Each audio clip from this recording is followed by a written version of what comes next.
بسم الله الرحمن الرحیم. بسم الله الرحمن الرحیم. الحمد لله الصلاة والسلام علی رسول الله. اما بعد، السلام علیکم و رحمت الله برکاته. بینندگان عزیز و گرامی قدر، موضوع امروزه ما در وصف صحابه پیامبر خدا صهیب رومی است که این صحابه جلیل برای هر یک من و شما آشناست. حالا ببینیم که این صحابه گرامی در دین خداوند چه خدمت‌هایی را انجام دادند. یک نقطه است که بسیاری ها او را نمی‌دانند، همین است که صهیب رومی این لقب ایشان است، اما خود صهیب اصلشان از روم نیست، بلکه اصل آنها از عرب است. و قصه ایشان چنین است که پدرشان سینان در یکی از شهرهای عراق در شهر بصره از طرف ملک فارس کسری والی تعیین شده بود.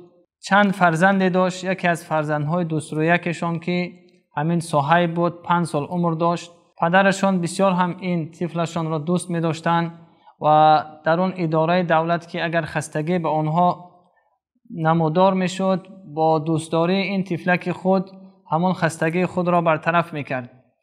و یکی از روزها مادر صهیب با صهیب و فرزندان یک جای استراحت می روند در یک قریه و در هنگام استراحت آنها هجوم می شود از طرف روم و زیادی ها در اون دیه کشته می شوند و خود صهیب اسیر گرفته می شود و او را می برند به طرف روم و در آنجا غلام می کنند و در روم فروخته می شود و خود صهیب می گوید که من از دست خواجه به دست خواجه دیگر چند سال عمر خود را در روم سپری کردم و می دیدم که و می شنیدم که روحانیان روم برای مردم شکنجه می کردند، برای مردم ستم می کردند و از ناحقی های اونها می دیدم و حتی از فحش و از کارهای زشت خبرم می شد و به من این فکر آمده بود،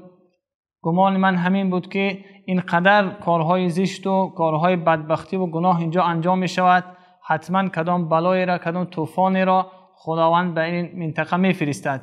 و می گوید که اگر چنده که من طفل بودم و زبان عربی را تقریبا که فراموش کرده بودم و می دانستم که من فرزند صحرا هستم از مردم عرب و کوشش می کردم که کاری کنم که خود را به صحرای عرب رسانیده باشم و در این اثنا از یکی از کاهنان مردم روم میگه شنیدم که بر طرف نفر دیگر میگفت که وقت رسیده است، حالا زمان آمده است که پیامبر از مکه مکرمه خارج شود و دین حضرت عیسی علیه السلام را، دین یکتاپرستی را که حضرت عیسی علیه السلام یکتاپرست بود زنده کند و آخران پیامبر است. همین سخن را زمان شنیدم میگه در دل من یک محبت پیدا شد و کوشش کردم که خود را به مکه مکرمه رسانیده باشم و خداوند برایش موفق میکند، از دست رومی ها فرار میکند و می آید به مکه مکرمه.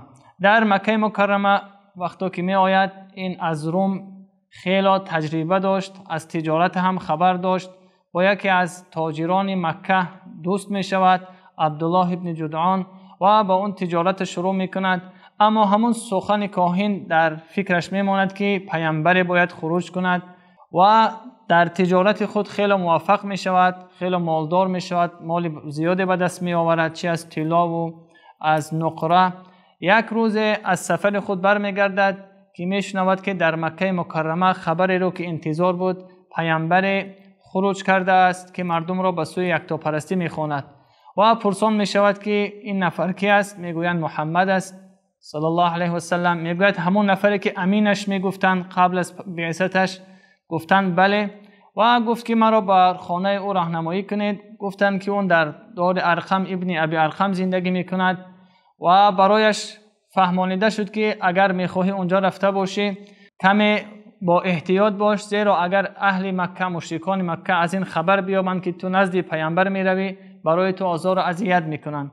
این سخن را شنید و می گوید شب بیرون شد و رفت نزد همین دار ارقم که با پیامبر صلی الله علیه و سلم واخری کند و در نزدیکی این خانه با عمار ابن یاسر روپرو شد، عمار ابن یاسر را که از قبل میشناخت و هر دو در اینجا واخوردن و هر دو همین نیت داشتن که نزد پیامبر رحمت رفته ایمان بیاورند و برایشان میسر شد. داخل شدن نزد پیامبر رحمت و ایمان آوردند و بر نور ایمان در قلب‌های آنها جوش زد.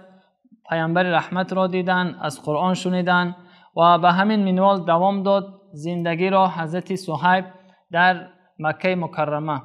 پس ما از اینجا دانستیم که حضرت صهیب رومی، یعنی لقبشان از رومی هست زیرا که در روم جوانی خود را گذرانیدند، اما خودشان اصل از عرب هستند، عربی هستند.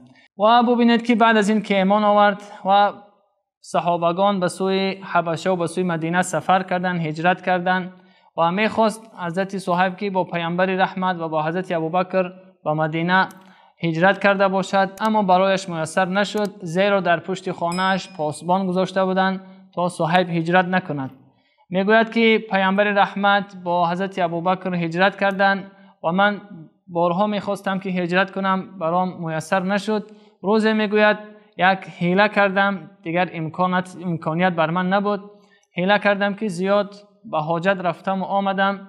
فکر کردن پاسبانان که من به بیماری دچار شدم و گفتن که امان از لات و عزا که رو گردانید و بیماری دچار شده است و اونها رفته خواب کردن. میگوید به همین طریق من از مکه بیرون شدم، اما بعد لحظه پاسبانان خبر یافتند و ما رو دنبالگیری کردن و در نیمه راه دریافتند.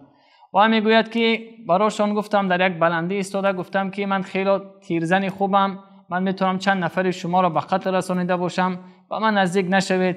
اما برایش گفتن که ما نمیخواهیم که تو با این مال با ثروت خود هجرت کرده باشی. و میگوید گفتم که اگر مالهای خود را بر شما بدهم آیا مرا رها میکنید که به مدینه روم؟